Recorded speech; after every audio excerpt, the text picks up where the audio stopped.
The Nobel Prize. Much loved by the public, much coveted by the scientific community.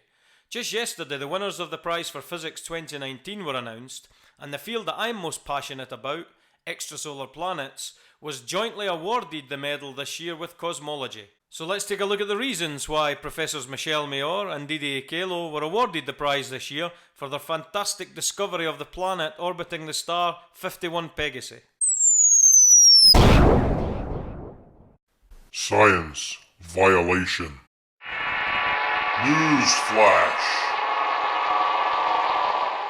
Welcome to our new channel, Science Violation. I'll be your host, Professor Jenkins, and on today's show I wanted to bring to you some wonderful news that was just announced yesterday.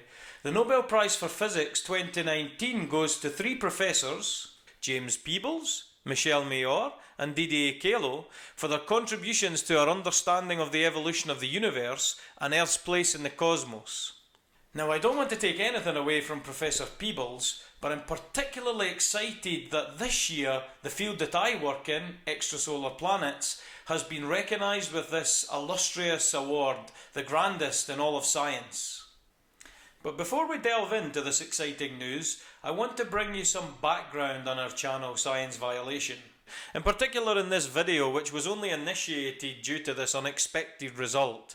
In fact, I was already working on the first video for the channel, and I won't say too much more, but what we're going to discuss in that video is going to be known in the future as a classic blunder of epic proportions by one of our best loved franchises. Okay, so coming back to our story. Half of the Nobel Prize for Physics this year was awarded to Professor Peebles for his theoretical discoveries in physical cosmology, and the other half of the prize goes jointly to Professors Mayor and Queloz for their discovery of an exoplanet orbiting a sun-like star, 51 Pegasi.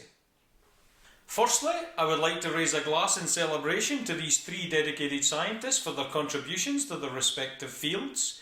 In particular, to Michel Mayor and Queloz for launching the field of exoplanets, the one that I find myself working in now.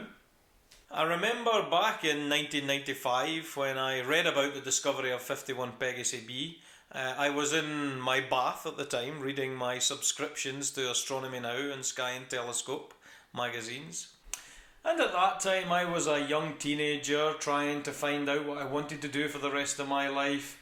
And of course I was interested in astronomy in general, the search for extrasolar planets, the search for alien life. But in my soap-filled splendour, I realised at that moment that this was a genuine scientific endeavour, that we had discovered a world around another star, 51 Pegasi. And 51 Pegasi b at that moment really allowed me to understand what I wanted to do for the rest of my career, what I wanted to dedicate my life to. And that was the search and understanding of planets, of worlds orbiting other stars. For me, that was a real pivotal moment in my life, thinking about what I wanted to do as a career, where my future lay. Now, since the days of the single mad genius working out of their basement to change the world are long gone, I want to acknowledge the contributions of the teams who had been leading up to the discovery of 51 Pegasi b. Those who had been pushing the frontiers of science in order to make this discovery a reality. Now, at the time, these teams were so few in number that you could probably fit them all inside a classic 1980s Mini Cooper. And we have to remember that these small teams, when they were working towards this goal, they were almost looked on with scorn in the scientific community, a kind of laughingstock. There was only a few people working in this field at that time, and when they went to, say, scientific conferences, for instance, and told people what they were doing, they were almost laughed out of the building. Now, although we could discuss many names at this point in our story, I want to focus on a few of the key discoveries leading up to the discovery of 51 Pegasi b. These were planetary candidates that could have all been considered to be the first detection of a planet orbiting another star. In fact, we could go all the way back to the 16th century friar Giordano Bruno, who speculated that all the stars in the heavens were orbited by their own planetary systems, which sadly added to the evidence that the Roman Inquisition required to convict Giordano of heresy. and for that he was burned at the stake.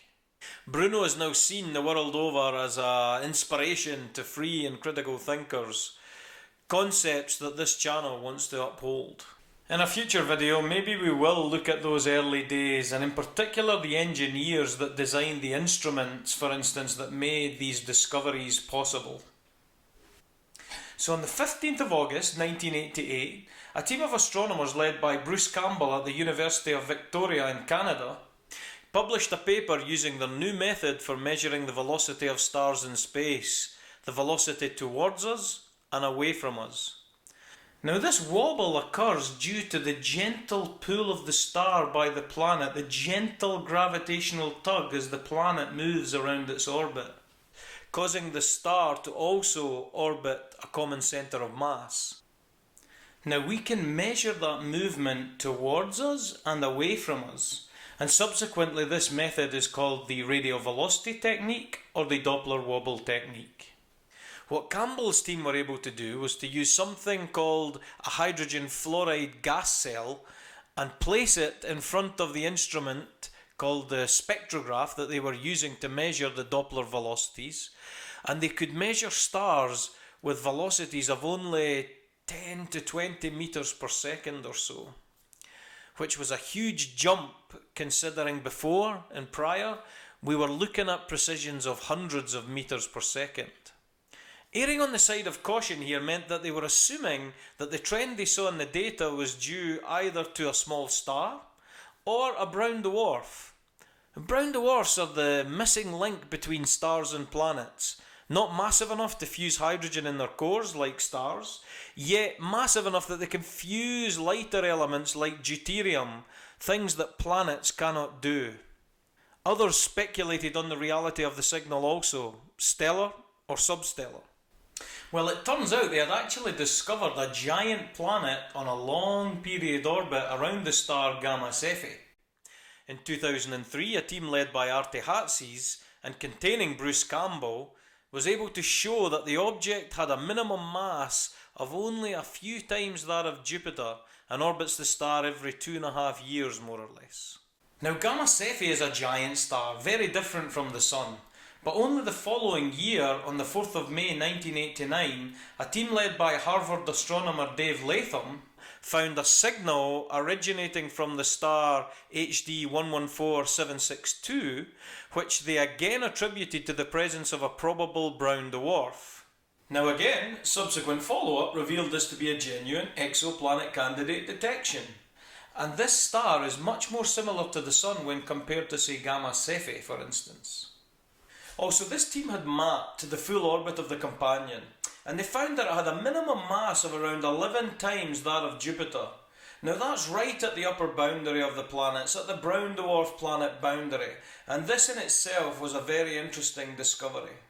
So although this could have been considered to be the first extrasolar planet candidate orbiting a Sun-like star, the consensus at the time was a little different, and it never quite had the impact that the later discovery of 51 Pegasi b had. And just to throw a spanner in the works, a new paper was submitted for publication and made available to the public at the time I was editing this video. The work from Flavie and Kiefer makes use of data from the Gaia spacecraft to arrive at the conclusion that the companion to HD 114762 is most likely a small star or brown dwarf and not a planet at all. Now, Gaia was launched by the European Space Agency in 2013, and the primary goal of the mission is to precisely measure the positions and velocities of over 1 billion stars in the galaxy. However, as shown in this work by Kiefer, it can also be used to detect companions to these stars, and in this case, it seems that the system is so highly inclined when compared to our observational plane that the companion is significantly larger than the radial velocity data suggests. And this would make the system a binary, and hence the companion, HD 114762b, could not lay claim to being the first exoplanet discovered orbiting a Sun-like star if these results are confirmed. And that would then mean it would pass the torch back to 51 Pegasi b. The next announcement of possible worlds orbiting stars other than the Sun came from a very unexpected source.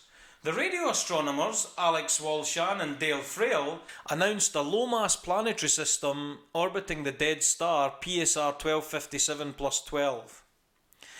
Now, this object is the remnant core of a long-dead star, a so-called pulsar, which is a spinning neutron star. Now, pulsars are small cores that emit a lot of energy every time they spin once on their axes, and we can use large ground-based radio telescopes here on Earth to measure those pulses. Now, the pulse timing series is so precise that if we measure even small deviations from that series, from the pulse train, then we can infer that possibly the pulsar has a system of planets or a system of companions in orbit around it. It was exactly these precise timing measurements that in 1992 allowed Alex and Dale to announce the existence of a planetary system orbiting this dead star. Now, this was very controversial at the time. Pulsars are formed by the explosion and death throes of giant stars. They're the remnant material, the remnant cores of these exploding stars. And so nobody thought it was possible for a planetary system to exist in such a hostile environment. However, the subsequent confirmation of this planetary system and the discovery of an additional planet orbiting this pulsar demonstrates to us how robust planet formation really is in the cosmos.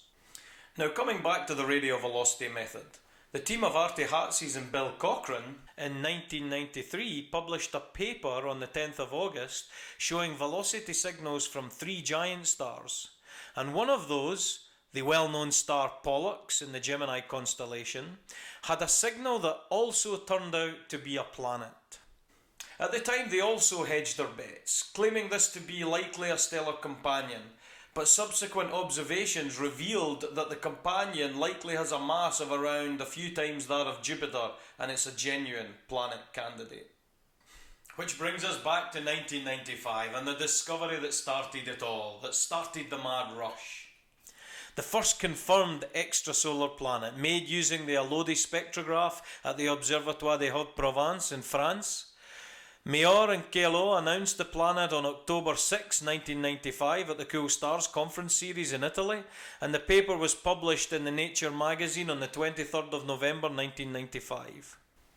Unlike the previous planet candidate discoveries, 51 Pegasi b was quickly confirmed by the US astronomers Jeff Marcy and Paul Butler, who had time observing on the Lick telescope. Unlike Mayor and Queloz, who believed in stabilising instruments as much as possible, removing the need for a gas cell to track unwanted changes in the frequency of the observations, which is the main source of noise we wanted to remove, Marcy and Butler had continued the work of Campbell's group, using gas cells, and Butler had been searching for a more viable gas than hydrogen fluoride. He arrived at the gas iodine, which turned out to be an excellent gas, stable, and with many lines in the optical spectrum that can be used to calculate the velocities of these stars.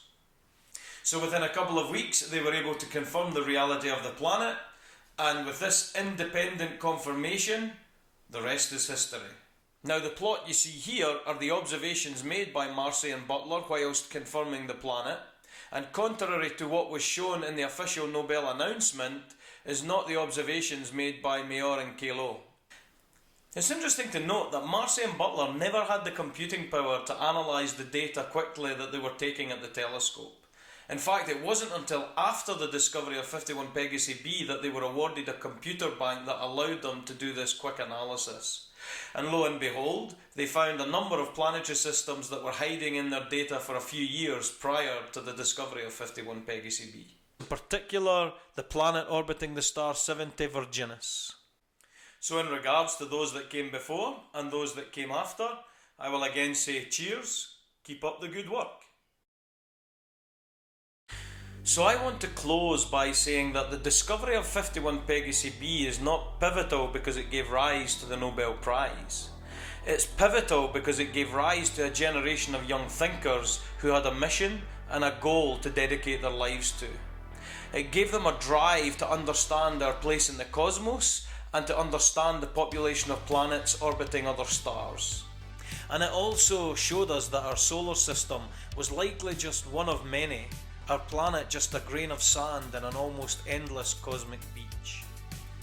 And with that, I'll say until next time, and remember, it only takes you to ask the right question to change the course of history. Good night. Science Violation.